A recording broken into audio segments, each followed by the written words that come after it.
Okay, skeptics, I'm going to tell you a little bit more about this strange thing. It probably seemed strange to you in the beginning, but so was riding a bike the first time you grabbed the handlebars and sat on the pointy seat and put your feet on the pedals. Okay, so something you will get used to, and I'm going to explain the mechanism by which you get accustomed to it, and a little bit more about what's actually happening in your brain circuitry. It starts off like this. You probably know that lots of animals have homing circuits in them. A lot of animals, their natural migratory pattern is a kind of two-ended homing signal where they're triggered by rains and floods at one end to go somewhere else. And it's only drought that forces them to come back to the rain flooded area, that sort of thing. And you know, there's annual migrations of birds, and there's bears that migrate, that sort of thing. And in fact, migration is an incredibly natural thing, and so many animals do it. It's a huge catalogue of migratory patterns. So animals all have ways of finding their way back to where they need to go. And I'm sure they don't exactly know why they're doing things, but they start walking, they start flying. It's a natural, some kind of innate instinct in them, you see. And not surprisingly, you have natural homing circuits in yourself, dear skeptics. You really, really do. Do you really think you could escape the natural order of things? And so I'm going to tell you a little bit more about this this strange thing you've just learned, which soon becomes normal for you with daily practice. Now, I'll just make sure we're all up to speed on this, we're all on the same page. I've been talking about this in a recent video. So you can take your hands off the keyboard, hands off the mouse, and we do it all together now, holding our hands out, palms facing 3 or 4 inches apart like this, and you do nothing else but wait. You just wait. And typically, in the average person's hands, 10, 15, 20 seconds, you'll find a new sensation will arise in each hand, palms and fingers. It'll be a tingling or a slight rippling effect, ever so subtle, but definitely there. And it's going to rise as I'm talking, rise while you're waiting. And it's getting stronger now. And you can move one hand in and out like this. And you can feel that happening on the opposite hand. Okay? You can feel it happening. And the movement of your hand is registered. The tingling varies in each palm, each finger as well, most likely.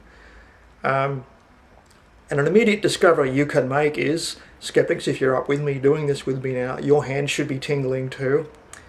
This is not hypnosis, I'll explain why. And what happens is that there's something else you can do, because the tingling's still rising, getting stronger in my hands. You can go pat, pat, pat, and you can actually feel it landing in the palm of this other hand. Okay? This is my patting hand, this is the receiving hand. Now, it's not sound waves, not warmth from the hand, perspiration, or electrostatics, or anything like that, because you can keep patting like this, and the pats go down your arm, okay? And you can still feel the pats landing in this palm. Now you can even put sleeving on this arm, and you can just keep going down your arm, and I can pat the top of my shirt, and still the pats land in this receiving palm. I'm patting my shirt here, through the material, through the chest, okay? Okay, so material doesn't get in the way, and that should not alarm you, because a whole lot of things go through your clothing without you even caring about it. This is not supernatural, it's a purely physiological effect. Very important you know this, guys, before we go any further. Gravity, sound waves, all sorts of things go through your clothing without ever alarming you, and the idiomotor field can also do that, okay? And you practice this for 2 or 3 minutes a night before sleep. And I'm going to tell you now what happens inside your brain as you do this every night with a bit of practice. And it goes like this.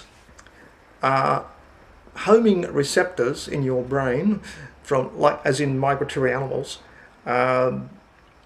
start waking up and start functioning for the first time ever. They just sit there waiting, kind of like a salmon suddenly gets a hormonal surge triggering its homing instinct after 3, 4, 5 years at sea. It suddenly has this burning desire to go back to the stream it was born in, you see. So no surprise, the same innate instincts exist in your brain too. And the homing circuit in your brain is triggered by doing this trick with your hands. Okay? The cross connections in your brain, the neurons start multiplying and setting themselves up. New areas of your brain become active, and you will discover by the end of the week a new source of knowledge is available to you in the form of dreams, instructive, useful dreams. And within 2 weeks, you'll know that you've just managed to touch home. Okay, that's what this is really all about. And congratulations, because you've done it without recourse to pointy buildings, ridiculous rituals, or ludicrously expensive and difficult to understand holy books. So, you've done very well to get this far, skeptic. And now just a quick reminder, in case this is the first time you've come across this video, practice that every night, 2 or 3 minutes. You can practice on a sleeping partner and you will find that it's definitely not hypnosis or self-delusion or placebo effect or anything like that, because you can pat the idiomotor field of a sleeping person. They are unaware of your even presence. And you can flutter their eyelids just by massaging their idiomotor field while they're asleep. Okay? Also, their fingers are likely to twitch as well. So don't think for a minute that you're being fooled, you're being deluded, or you're being suckered into anything, because it must be one of the most natural things doing. It's basically exploiting, it's using a circuit that is designed for a homing circuit. You'll get a welcome home message in dreams. I'll tell you something about the content of the dreams. Can I do that? So that you know what's going to happen. It goes like this.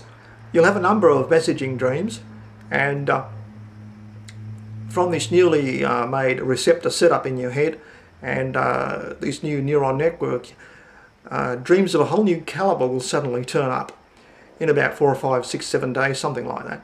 And the nature of the dreams will be typically an heroic figure, like your favourite movie star, favourite singer, something like that, is going to emote great affection to you, and it may surprise you. It's a very enjoyable experience, and that'll go on for a few days, a couple of weeks maybe. And then you'll discover that you can ask questions, because you've always had a problem, I'll suspect, skeptics, with can you trust anybody? I mean, who can you trust? Who really knows what they're talking about these days? Well, whole new sources of intelligence are now available to you within your own brain structure. And it's this little trick that triggers the downflow of the information. So you just keep practicing that, and a daily drip of information will come into your dreaming, and you'll find yourself dreaming night and day, by the way. There's 2 kinds of dreams, and the dreams will occur just before you wake up, typically 2 minutes before you wake in the morning. Okay, so that's kind of something to look forward to. And you may also find just before you open your eyes when you awake in the morning, you're going to find some greeting music. Yes, the new part of your brain will start messaging you with greeting music as you awaken. And this will happen, it'll be a new type of music before you open your eyes. As you awaken, before you open your eyes, you'll find some new greeting music there. And that's typically going to happen in the first week or 2, okay? As well as asking questions and getting an answer per day in a dream per night. Okay, so you ask a question for a dream per night. So there's a whole new source of information there available inside your own brain, and it's been sitting there waiting for you to touch home. And you can do this for a few days. That's how you wake up that homing circuit. It starts responding to your needs, and it will greatly raise your understanding of things about you. That's all I can think of right now.